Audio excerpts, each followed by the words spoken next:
सर्वस्व की शादी श्लोका से हुई थी। श्लोका के माँ बाप ने बहुत छानबीन करके श्लोका की शादी सर्वस्व के साथ फाइनल की थी। लेकिन कहते हैं ना, कोई कितनी भी छानबीन कर ले, किसी के मन की कुटिलता को तो नहीं जांच सकता। तो यही सब कुछ हुआ था श्लोका के साथ। श्लोका के ससुराल में उसका पति सर्वस्व, सास शैलजा जी और एक शादीशुदा ननद काम्या थी। सर्वस्व पूरी तरह से अपनी माँ शैलजा जी के वश में था और वह जैसा कहती थी वह वैसा ही करता था। श्लोका अपने ससुराल में सर्वस्व की पत्नी बनकर नहीं, बल्कि शैलजा जी, सर्वस्व और काम्या की गुलाम बनकर रहती थी। वह लोग उसे अपनी उंगलियों के इशारे पर नचाना चाहते थे और श्लोका अपनी मजबूरी में चुपचाप सब कुछ बर्दाश्त करती थी, क्योंकि उसे पता था कि उसकी शादी में उसके माँ बाप को कितनी परेशानियों का सामना करना पड़ा है और अब वह अपने मम्मी पापा को और परेशान नहीं करना चाहती थी, इसलिए कभी अपनी परेशानियां उनसे जाहिर नहीं करती थी। श्लोका की ज़िंदगी ससुराल में बहुत मुश्किलों से गुजर रही थी। उसे बहुत ज़्यादा मानसिक यंत्रणा का सामना अपने पति, सास और शादीशुदा ननद काम्या की वजह से करना पड़ रहा था, जिसे वह बर्दाश्त करके मन ही मन घुटती रहती थी। उसने सोच लिया था कि शायद अब उसे ज़िंदगी ऐसे ही काटनी है। एक बार श्लोका और सर्वस्व की किसी फ्रेंड की शादी में गए थे और उन्हें घर लौटने में काफ़ी देर हो गई थी, इसलिए सर्वस्व की माँ शैलजा जी ने बोला, घर आते आते काफ़ी रात हो जाएगी, उस टाइम ड्राइव करना ठीक नहीं है। एक काम करो, रास्ते में ही श्लोका का मायका पड़ता है, तो तुम वहीं पर रुक जाओ रात में और सुबह आना। सर्वस्व ने गाड़ी श्लोका के मायके की तरफ घुमा दी। श्लोका तो ऐसे ही इन लोगों के व्यवहार से परेशान थी और अब उसके मन में तरह तरह की उथल पुथल चलने लगी कि पता नहीं अब उसके मायके जाकर सर्वस्व कैसा व्यवहार करेगा और क्या नया बखेड़ा खड़ा कर देगा, क्योंकि इतने दिनों में वह अपने ससुराल वालों के रग रग से वाकिफ हो चुकी थी। खैर, अभी श्लोका के मायके पहुंचने में 2 घंटे का वक्त था और श्लोका ने फ़ोन करके घर पर बता दिया था कि हम लोगों को घर लौटने में काफ़ी रात हो जाएगी, इसलिए आज रात हम वहीं रहेंगे। और कुछ देर बाद सर्वस्व और श्लोका के घर पहुंच चुके थे। घर पर श्लोका की माँ नहीं थी, क्योंकि वह अपने बीमार भाई को देखने अपने मायके गई हुई थी, अपने बेटे यानी कि श्लोका के भाई के साथ, क्योंकि श्लोका के मामा जी को सीरियस हार्ट अटैक आया था और वह अस्पताल में भर्ती थे। श्लोका के पिताजी खुद बीमार रहते थे, इसलिए वह घर पर ही थे। श्लोका की भाभी भी घर पर थी, लेकिन वह 8 माह की गर्भवती थी और उनकी तबीयत ठीक नहीं रहती थी। जब सर्वस्व श्लोका के मायके पहुंचा तो श्लोका की भाभी आराम कर रही थी, क्योंकि रात हो चुकी थी और वैसे भी 8वें महीने में वह क्या ही काम कर पाती।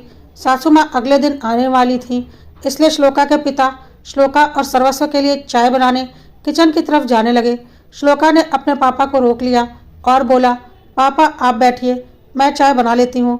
भाभी ने आवाज़ सुनी तो वह उठकर आने की कोशिश करने लगी, लेकिन श्लोका ने मना कर दिया और बोला, नहीं नहीं भाभी, आप आराम कीजिए, अभी आपको आराम की ज़रूरत है, आप टेंशन मत लीजिए, यहाँ मैं सब देख लूँगी।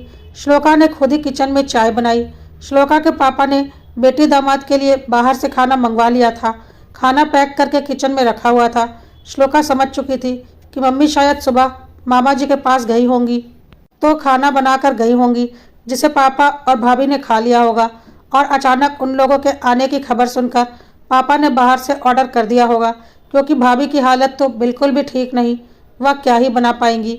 श्लोका ने चुपचाप वह सारा खाना प्लेट में निकालकर सर्वस्व के सामने ले आई, क्योंकि वह लोग शादी में एक दिन पहले ही गए थे और अगले दिन दोपहर में वहाँ से निकल चुके थे, इसलिए रात का खाना उन लोगों ने नहीं खाया था और सोचा था कि श्लोका के घर पर ही खाना खाएंगे, लेकिन यह बात नहीं पता थी कि श्लोका की मम्मी घर पर नहीं है।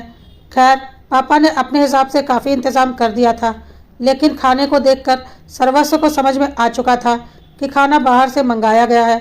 सर्वस्व का मूड ऑफ हो चुका था, क्योंकि उसे लग रहा था कि वह इस घर का इकलौता दामाद है और उसकी खातिरदारी में सबको पलके बिछाकर इंतज़ार करना चाहिए।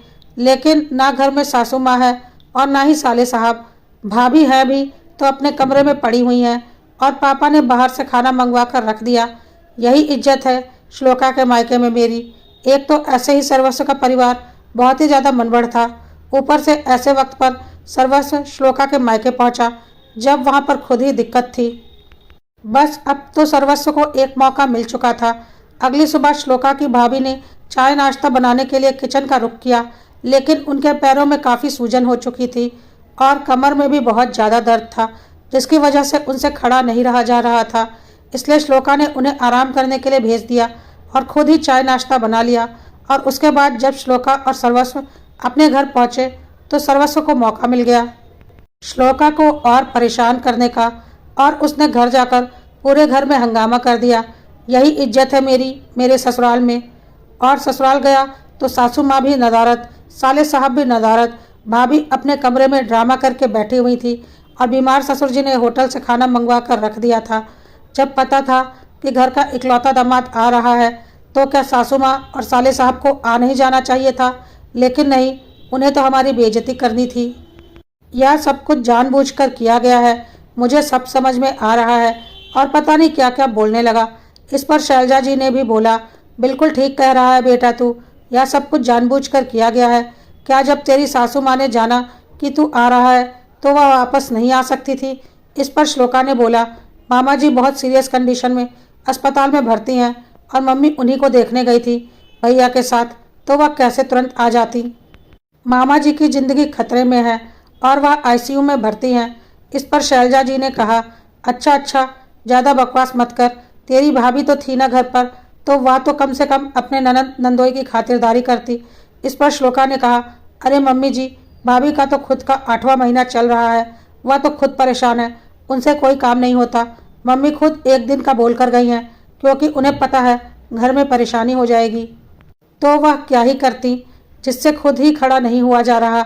इस पर शैलजा जी ने बोला, यह सब फालतू की बातें होती है, ननंद की इज्जत करनी आती नहीं, घर के दामाद की इज्जत करनी आती नहीं, और तुम बकवास कर रही हो। अरे ननंद जब घर आती है तो उसकी कितनी मान इज्जत की जाती है, लेकिन तुम्हारे घर वाले क्या जाने, देखते नहीं हो मेरी बेटी जब घर आती है तो हम कैसे उसे पलकों पर बिठा कर रखते हैं, और एक तुम्हारे घर वाले हैं। कहकर शैलजा जी ने बहुत गंदी गंदी बातें श्लोका के मम्मी पापा और भाई भाभी को बोलनी शुरू कर दी। काफ़ी देर तक श्लोका ने यह सब कुछ बर्दाश्त किया, लेकिन फिर श्लोका के बर्दाश्त नहीं हुआ। उसने बोल दिया, हाँ मम्मी जी, मुझे बहुत अच्छे से पता है आप ननंद की कितनी सेवा करती हैं, तभी तो अपनी शादी के बाद से मैंने कभी किसी भी बुआ को यहाँ आते नहीं देखा, और आपकी बेटी भी अपनी ननंद की कितनी सेवा करती है। तभी तो उसकी ननंद अपनी डिलीवरी के लिए मायके आई थी, क्योंकि उसकी ननंद की सास नहीं है, तो उसकी माँ ने उसे अपने पास बुला लिया था। तो आपने भी अपनी बेटी को तुरंत अपने पास बुला लिया था, यह बोलते हुए कि तू क्यों अपनी ननंद की सेवा करेगी, उसकी नौकर है क्या, करने दे उसकी माँ को जो करना है, तू चुपचाप मायके आ जा। और जब तक तेरी ननंद अपने मायके में है तो वहाँ नहीं जाएगी। और सच में जब तक काम्या की ननंद अपने मायके में थी तब तक काम्या भी अपने मायके में ही थी। इतनी ज़्यादा सेवा की थी काम्या ने अपने ननंद की। यह सब बात तो मुझे पता ही है। शैलजा जी और सर्वस्व ने देखा कि श्लोका ने मुंह तोड़ जवाब दे दिया है, तो उन्हें अपना सिंहासन डोलता हुआ नजर आया, और सर्वस्व ने आव देखा ना ताव और श्लोका के ऊपर हाथ उठा दिया। अब तक तो श्लोका को मानसिक यंत्रणा दी जा रही थी, लेकिन आज सर्वस्व ने श्लोका के ऊपर हाथ उठाकर सारी हदें पार कर दी थी। अब श्लोका ने भी सोच लिया था कि अब वह इन लोगों को छोड़ेगी नहीं। उसकी ज़िंदगी तो खराब होनी तय है, अब उसकी ज़िंदगी में और ख़राब होने के लिए बचा ही क्या है। यह लोग ना कभी सुधरे थे, ना कभी सुधरने वाले हैं, क्योंकि श्लोका की शादी को अब 2 साल हो चुके थे, लेकिन स्थिति जस की तस बनी हुई थी। श्लोका ने अब कोई बड़ा कदम उठाने की सोच ली थी, और सोच लिया था कि अगर उसकी ज़िंदगी बर्बाद होगी तो वह इन लोगों की ज़िंदगी भी बर्बाद करके रहेगी। श्लोका के दिल से उन लोगों के लिए आह निकलने लगी थी, और वह चुपचाप अपने कमरे में चली गई, पर उसके दिल में आग लगी हुई थी। इधर शैलजा जी बहुत खुश हो रही थी, क्योंकि सर्वस्व ने आज उनकी बातों में आकर श्लोका के ऊपर हाथ भी उठा दिया था, और वह उत्साहित होकर सर्वस्व को बोल रही थी, बहुत अच्छा किया बेटा, इसे इसकी औकात दिखानी बहुत ज़रूरी थी। बहुत हवा में उड़ने लगी थी, और सर्वस्व भी अकड़ कर बोल रहा था, अरे माँ, इसके पर निकल आए थे, कतर दिए ना इसके पर, अब कुछ दिन शांति रहेगी। लेकिन श्लोका शांत नहीं थी, उसके मन में तूफान उठा हुआ था, और उसके रोम रोम से आज अपनी सास शैलजा जी के लिए बद्दुआ निकल रही थी, क्योंकि अपने मनबड़ बेटे को समझाने के बजाय हर वक्त उसे भड़काने का काम किया था शैलजा जी ने, और आज भी उसकी गलत हरकत पर उसे बढ़ावा देकर और उकसा रही थी। साथ ही साथ ननंद काम्या, जो कि इस घर की हर लड़ाई में बराबर की भागीदार होती थी, उसने भी फोन पर भाई को नमक मिर्च लगाकर श्लोका के खिलाफ भड़काने में कोई कसर नहीं छोड़ा था। श्लोका को पता नहीं था कि ईश्वर इतनी जल्दी उसे इन लोगों से बदला लेने का मौका दे देंगे। उसी रात शैलजा जी को पैरालिसिस का अटैक आया और वह अपने शरीर से लाचार हो गई। यह सब कुछ रात में हुआ था तो किसी को कुछ पता नहीं चला। सुबह जब काफ़ी देर तक वह अपने कमरे से बाहर नहीं आई तो सर्वस्व उनके कमरे में गया उन्हें देखने के लिए, और माँ की हालत देखकर उसकी चीख निकल गई। फौरन वह शैलजा जी को डॉक्टर के पास लेकर गया, लेकिन वह अपने शरीर से पूरी तरह से लाचार हो चुकी थी। डॉक्टर ने बोल दिया कि अभी इन्हें ठीक होने में बहुत वक्त लगेगा, पता नहीं यह ठीक होंगी भी या नहीं। रातों रात इतना सब कुछ हो गया शैलजा जी के साथ। सर्वस्व दुखी मन से शैलजा जी को लेकर घर आया। काम्या भी अस्पताल आई थी और सर्वस्व के साथ माँ को लेकर घर आ चुकी थी। अभी घर में सर्वस्व और काम्या शैलजा जी को लेकर घुस ही रहे थे कि देखा श्लोका अपना सामान बांधकर कहीं जा रही है, जिसे देखकर सर्वस्व बहुत जोर से चिल्लाया, तुम्हें शर्म नहीं आती? माँ की यह हालत हुई पड़ी है और तुम्हें घूमने की लगी हुई है, कहाँ जा रही हो इस वक्त? श्लोका ने उतनी ही तेज में आवाज़ में बोला, हाँ तो तुम्हारी माँ की जो हालात हैं वह तुम और तुम्हारी यह नालायक बहन देखो ना। वैसे भी इस औरत से मुझे कोई लेना देना नहीं और ना ही कोई हमदर्दी है। मैं अपने मायके जा रही हूँ, नहीं रहना मुझे यहाँ तुम जैसों के बीच। सुनकर सर्वस्व, शैलजा जी और काम्या हिल गए कि यहाँ घर की हालत इतनी खराब है और वहाँ श्लोका मायके जा रही है। सर्वस्व ने बहुत तेज आवाज़ में श्लोका को बोला, चुपचाप अपने कमरे में जाओ, नहीं तो हाथ पैर तोड़ दूंगा। मेरी माँ की हालत ऐसी है, अभी उनकी सेवा करने के बजाय तुम्हें मायके जाना है। लेकिन श्लोका आज किसी से भी डरने वाली नहीं थी। उसने बोल दिया, तुम्हारी इस नीच माँ की सेवा करने के लिए इसकी दो नीच औलादें हैं ना, वह दोनों करें अपने इस नीच माँ की सेवा। मुझे इससे कोई लेना देना नहीं, इस नीच घटिया औरत से। भगवान ने इसे इसके कर्मों की सजा दी है और मैं आज बहुत खुश हूँ। अब देखती हूँ इस नीच घटिया औरत की प्यारी औलादें, जिसे उसने अपनी नीचता की सारी शिक्षा दी है, इसकी कितनी सेवा करती हैं। मुझे आज कोई नहीं रोक सकता। श्लोका ने आज बहुत बहुत बहुत ही गंदे शब्दों का इस्तेमाल किया था शैलजा जी और उनके बच्चों के लिए, लेकिन उसके दिल को बहुत सुकून मिल रहा था क्योंकि पिछले 2 सालों से वह यह सब कुछ झेल रही थी और रात में जो कुछ भी हुआ था और सर्वस्व ने जिस तरह से उसके ऊपर हाथ उठाया था और उसके माँ बाप और भाई भाभी को गालियाँ दी थी, आज शैलजा जी की इस हालत को देखकर उसे बहुत सुकून मिल रहा था। श्लोका ने किसी के कुछ नहीं सुनी और चुपचाप अपने मायके जाकर बैठ गई और अपने माँ पापा से बोल दिया, प्लीज़ मम्मी पापा आप लोग कुछ मत बोलिएगा, मैं सब कुछ देख लूँगी। आप लोग को टेंशन लेने की कोई ज़रूरत नहीं, क्योंकि ऐसे नीच घटिया लोगों को सुधारना बहुत ज़रूरी होता है। आप मुझे कुछ वक्त दीजिए, या तो इन्हें सुधार दूंगी या तो हमेशा के लिए इनसे किनारा कर लूँगी, पर इन्हें इनके किए की सज़ा तो देनी ही देनी है, ताकि ज़िंदगी में दोबारा इतना नीच कर्म करने से पहले यह 100 बार सोचें। श्लोका के माँ बाप को समझ में नहीं आ रहा था कि वह क्या करने की सोच रही है। ऊपर से शैलजा जी की हालत इतनी खराब थी। सुबह सुबह सर्वस्व का फ़ोन आया और उसने श्लोका से चुपचाप घर आने के लिए कहा, लेकिन श्लोका ने साफ मना कर दिया तो सर्वस्व खुद उसके मायके आ गया और बोलने लगा, चुपचाप घर चलो, माँ की हालत ठीक नहीं है, वह अपना कोई काम नहीं कर सकती। तुम उस घर की इकलौती बहू हो, तुम्हारा फ़र्ज है मेरी माँ की सेवा करना। तो श्लोका ने साफ बोल दिया, तुम लोगों का फ़र्ज है इकलौती बहू को बेवजह गालियाँ देना, मारना और उसके माँ बाप भाई भाभी को गालियाँ देना। जो करना है कर लो, मैं उस घर में नहीं जाने वाली। क्यों, तुम्हारी प्यारी बहन काम्या है ना, जिसके लिए तुम्हारी माँ जान देती है, वह कर ले अपनी माँ की सेवा।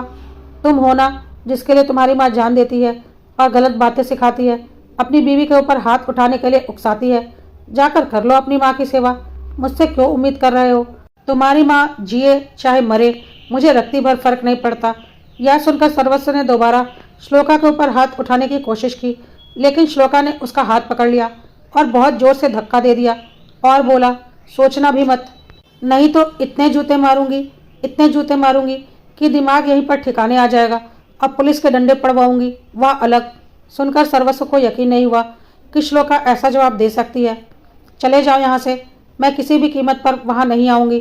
सर्वस्व को श्लोका से ऐसे जवाब की उम्मीद नहीं थी, लेकिन श्लोका ने इन लोगों को सबक सिखाने की ठान ली थी, क्योंकि उसे बहुत अच्छे से पता था या दोनों भाई बहन, दोनों में से कोई भी अपनी माँ की सेवा करने वाले नहीं। और काम्या तो हालात का अंदाज़ा लगते ही तुरंत ससुराल भाग गई होगी। बहुत अच्छे से जानती है श्लोका उसको, और सर्वस्व वह अपनी नौकरी देखेगा या घर में अपनी माँ को देखेगा।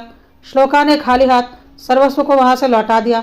श्लोका के दिल को बहुत सुकून मिल रहा था, क्योंकि पता था आज ससुराल वालों को उसकी सबसे ज़्यादा ज़रूरत है और आज वह उनके किसी काम नहीं आने वाली। भले ही इसका परिणाम जो भी हो, वह सब कुछ झेलने को तैयार थी। दोस्तों, क्या आप इसका सेकंड पार्ट भी चाहते हैं? अगर हाँ, तो कमेंट में ज़रूर लिखिएगा।